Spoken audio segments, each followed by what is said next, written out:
Assalamualaikum warahmatullahi wabarakatuh. Perkenalkan, saya Asriska Tiffany, NIM 2103096031, kelas 3A. Di sini saya akan menjelaskan sedikit mengenai konsep metode penelitian kualitatif dalam pendidikan Islam. Sebelum kita membahas lebih lanjut mengenai metode penelitian dalam pendidikan Islam, saya akan memaparkan sedikit penjelasan mengenai penelitian kualitatif terlebih dahulu. Tentunya dalam hal ini kita tidak asing dengan kata penelitian kualitatif. Nah, jadi dalam penelitian kualitatif itu merupakan penelitian yang dilakukan dengan cara mengumpulkan data yang ada di lapangan. Jadi dalam hal ini peneliti itu terjun langsung ke lapangan dan mengumpulkan data dengan cara wawancara ataupun observasi kepada lingkungan ataupun wawancara kepada narasumber. Nah, dalam hal ini peneliti dalam mengumpulkan data itu harus sesuai fakta yang ada. Artinya peneliti tidak boleh mencampurkan antara pendapat pribadi, asumsi pribadi dengan fakta ataupun data yang ada di lapangan, karena hal ini nanti akan mempengaruhi hasil akhir dari sebuah penelitian. Seperti yang telah dijelaskan tadi bahwa penelitian kualitatif itu merupakan penelitian yang dilakukan dengan terjun di lapangan. Nah, jadi dalam hal ini tidak menutup kemungkinan bahwa peneliti itu menemui perbedaan antara teori dan juga hasil yang telah didapatkan di lapangan. Nah, dalam hal ini, jika hasil analisis lapangan berbeda, maka peneliti bisa mengganti judulnya. Namun berbeda dengan penelitian kuantitatif. Nah, penelitian kuantitatif ini, jika peneliti menemui data atau menemukan data yang di lapangan berbeda dengan teori, maka peneliti tidak bisa mengganti judulnya. Selain itu, dalam melakukan penelitian, peneliti harus memiliki beberapa sikap yang dapat menunjang proses penelitian, yaitu dengan bersifat objektif, kompeten, dan juga faktual. Nah, bersikap objektif di sini maksudnya adalah peneliti harus mampu membedakan ataupun tidak boleh mencampurkan antara pendapat pribadi dengan data yang ada di lapangan. Karena jika hal itu terjadi, maka nanti akan mempengaruhi hasil akhir penelitian. Selain memiliki sikap objektif, maka peneliti juga harus memiliki sikap kompeten dalam melakukan penelitian. Nah, sikap kompeten di sini adalah peneliti harus mampu melaksanakan ataupun menyelenggarakan penelitian dengan baik. Selain itu, peneliti juga harus memiliki sikap faktual. Sikap faktual di sini adalah peneliti harus melakukan penelitian dan mengolah data berdasarkan fakta yang ada di lapangan, bukan yang sifatnya abstrak ataupun tidak konkret. Penelitian pendidikan Islam terdiri dari dua suku kata, yaitu metode penelitian dan juga pendidikan Islam. Nah, metode itu diartikan sebagai cara ilmiah untuk mendapatkan suatu informasi ataupun data dari lapangan. Nah, untuk pendidikan Islam itu didefinisikan menurut beberapa ahli, yaitu menurut konferensi internasional pertama itu menyatakan bahwa pendidikan Islam itu merupakan keseluruhan makna yang terkandung dalam kata ta'lim, tarbiyah, dan juga ta'dib. Nah, dalam hal ini, pendidikan Islam itu sebagai suatu proses penciptaan lingkungan yang kondusif yang memungkinkan bagi peserta didik untuk mengembangkan diri dari fisik maupun psikisnya.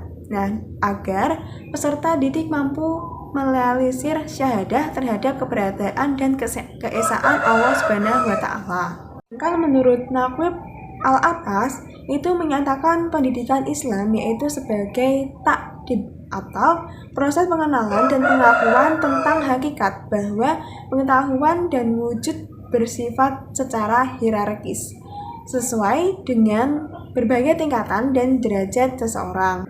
Dari pendapat beberapa ahli tersebut menunjukkan bahwa terdapat perbedaan antara pendidikan Islam dengan pendidikan yang lainnya. Hal ini terletak pada Islam sebagai dasar pelaksanaan pendidikan. Adapun ruang lingkup dalam penelitian pendidikan Islam yaitu terbagi menjadi beberapa hal. Yang pertama yaitu pendidikan Islam sebagai mata pelajaran dalam lembaga-lembaga pendidikan yang dimulai sejak sekolah dasar hingga jenjang perguruan tinggi. Yang kedua yaitu pendidikan Islam sebagai lembaga formal, non-formal, dan informal. Nah, Lembaga formal itu contohnya seperti jenjang sekolah dasar, pesantren, ataupun perguruan tinggi. Nah, jika lembaga non-formal itu seperti madrasah diniyah, Radatul Atfal, surau, ataupun masjid. Sedangkan lembaga informal yaitu seperti keluarga dan juga lingkungan. Sedangkan ruang lingkup penelitian pendidikan Islam yang ketiga yaitu pendidikan Islam sebagai sistem, dan yang keempat yaitu pendidikan dalam konsep dan sejarah. Berdasarkan jenisnya, penelitian pendidikan Islam itu terbagi menjadi beberapa bagian, yaitu bidang, tujuan, pendekatan, tingkat eksplanasi, dan analisa, dan jenis data. Berdasarkan bidang penelitiannya, penelitian ini dibagi menjadi 3, yaitu penelitian akademik, profesional, dan institusional. Penelitian akademik adalah penelitian yang dilakukan pada bidang-bidang pendidikan seperti bidang pendidikan, kedokteran, maupun psikologi. Penelitian pada bidang profesional yaitu berkaitan dengan profesi seperti guru, dokter, pengacara, ataupun psikolog. Profesional adalah penelitian yang dilakukan pada institusi untuk mengetahui aktivitas yang dilaksanakannya. Tujuannya dibagi menjadi 2, yaitu tujuan terapan dan tujuan murni. Nah, tujuan terapan itu adalah penelitian yang dilakukan untuk mendapatkan informasi yang digunakan untuk memecahkan masalah. Sedangkan pada tujuan murni adalah penelitian yang digunakan hanya untuk sekedar memahami permasalahan secara mendalam tanpa ingin menerapkan hasilnya. Metode-metode yang digunakan dalam penelitian pendidikan Islam yaitu ada 4 macam. Yang pertama yaitu metode bayani. Jadi metode bayani ini merupakan suatu metode penelitian untuk menemukan ilmu dengan usaha maksimal dengan cara membaca, mempelajari, memahami, dan mengkaji penjelasan-penjelasan yang bersumber dari Al-Quran ataupun hadis. Jadi dalam hal ini peneliti itu mengkaji sedalam-dalamnya isi Al-Quran dan juga hadis. Metode yang kedua yaitu metode burhani. Nah, metode burhani itu merupakan metode penelitian yang mengandalkan kemampuan berpikir logis secara sistematis dan runtut. Nah, jadi dalam hal ini peneliti harus berpikir kritis ataupun berpikir analisis supaya mampu menganalisis data yang didapatkan di lapangan.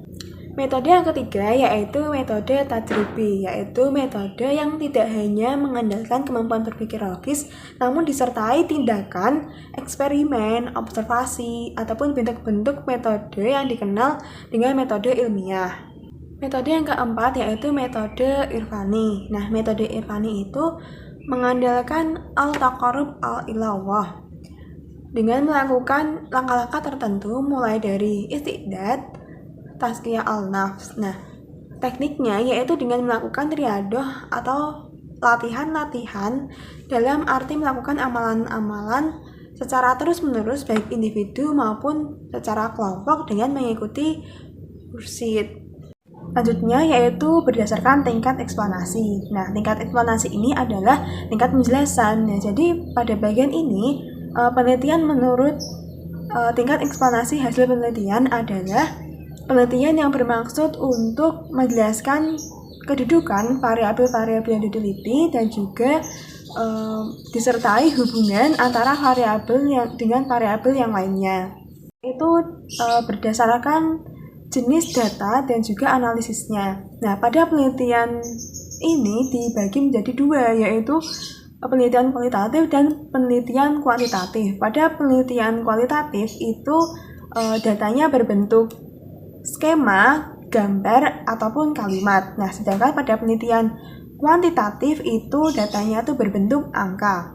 Supaya penelitian itu dilakukan dengan baik ataupun mendapatkan hasil yang baik, maka dalam melakukan penelitian itu harus memenuhi beberapa kriteria. Nah, dalam penelitian pendidikan Islam ini terdapat beberapa kriteria yang harus dipenuhi, yaitu seperti masalah dan tujuan penelitian itu harus bersifat jelas ataupun ruang lingkupnya juga sesuai dengan pendidikan Islam.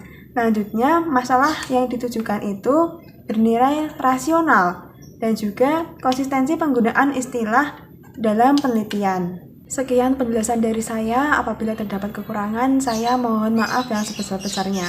Sekian, wassalamualaikum warahmatullahi wabarakatuh.